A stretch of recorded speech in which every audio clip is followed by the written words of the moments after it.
लेकिन फिलहाल दिल्ली मुंबई जिस तरह से वहां से स्टडी आई है वो भी साउथ अफ्रीका की इस नई रिसर्च को कोलैबोरेट करती है।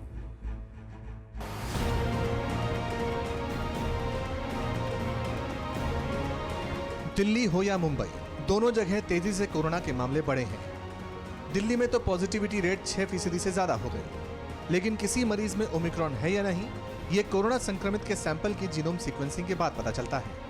हालांकि महाराष्ट्र में कोरोना संक्रमितों में से कितने ओमिक्रॉन की चपेट में आए और कितने अब तक घर जा चुके हैं, इसकी डिटेल समझ लेते हैं। 1 जनवरी को महाराष्ट्र में 9,170 नए केस सामने आए। महाराष्ट्र सरकार का दावा है कि 1 जनवरी तक 460 मरीजों में ओमिक्रॉन डिटेक्ट हुआ था, जिनमें से 280 लोग अस्पताल में एडमिट थे और 180 लोग डिस्चार्ज कर दिए गए। नोट करने वाली बात यह है कि इनमें से किसी भी मरीज को ऑक्सीजन सपोर्ट की जरूरत नहीं पड़ी और न ही किसी मरीज को वेंटिलेटर पर भेजा गया। इसी तरह हमारे रिपोर्टर ने 2 जनवरी का भी डेटा भेजा। 2 जनवरी तक महाराष्ट्र में ओमिक्रॉन मरीजों की संख्या 510 हो गई। 50 से ज्यादा नए मरीजों में ओमिक्रॉन वेरिएंट मिला।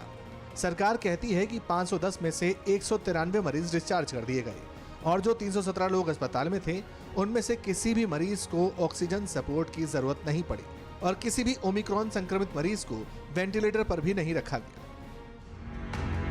हालांकि आज जो आंकड़े आए उसने सरकार की थोड़ी चिंता बढ़ा दी।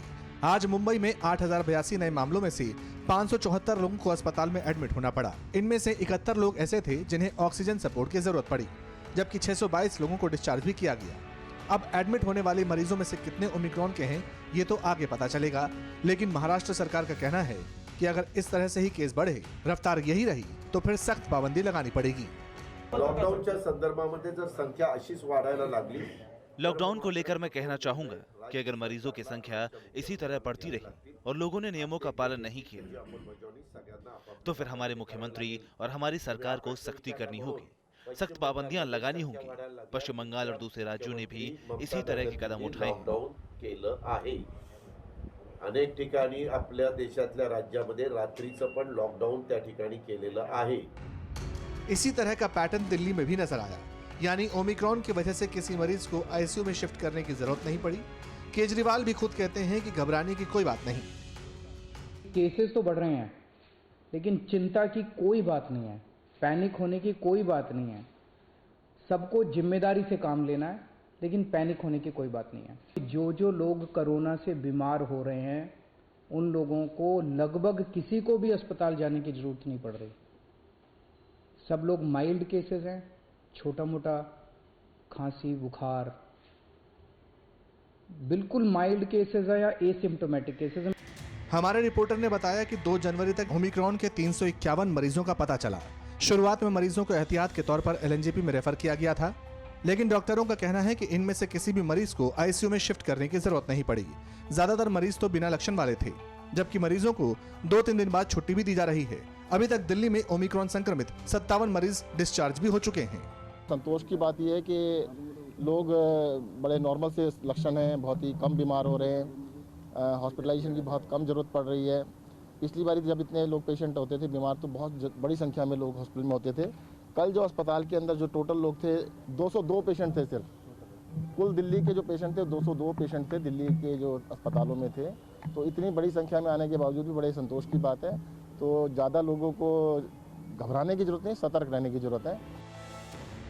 दिल्ली और मुंबई में ओमिक्रॉन का एक ट्रेंड नजर आता है। दोनों जगह ये दिखाई दिया कि संक्रमण का लेवल कम है, लक्षण बहुत हल्के हैं। लेकिन इस सब के बीच देश के दूसरे हिस्सों से आज कई चौंकाने वाली खबरें सामने आई। कोलकाता मेडिकल कॉलेज समेत दूसरे अस्पतालों में डॉक्टर समेत 120 लोग कोरोना पॉजिटिव हो गए। पटना में अचानक कोरोना विस्फोट हुआ। एनएमसीएच के 84 डॉक्टर समेत 100 से ज्यादा लोग संक्रमित हो गए। बिहार के चीफ मिनिस्टर नीतीश कुमार के जनता दरबार में भी कोरोना का हमला हुआ। 6 फरियादियों में कोरोना पाया गया। पूर्व सीएम जीतन राम मांझी और उनके परिवार समेत 18 लोग कोरोना पॉजिटिव हो गए। आईआईटी खड़गपुर के 31 छात्र कोरोना संक्रमित पाए गए। जयपुर में कोरोना का विस्फोट, 414 कोरोना पॉजिटिव केस आज सामने आए। सोचिए, इस तरह जब एक साथ कई शहरों से कोरोना विस्फोट की खबर सामने आती है, तो लगता है कि तीसरी लहर हर शहर में आने लगी है। लेकिन फिलहाल तो राहत की बात यही है कि अस्पतालों पर दबाव ज्यादा नहीं है। अस्पताल तैयार है, हेल्थ इंफ्रास्ट्रक्चर रेडी है, क्योंकि ज्यादातर लोगों में हल्के लक्षण हैं, वो एसिम्प्टोमेटिक ही हैं। परवाह देश की, सोमवार से शुक्रवार रात 10 बजे TV9 भारतवर्ष पर।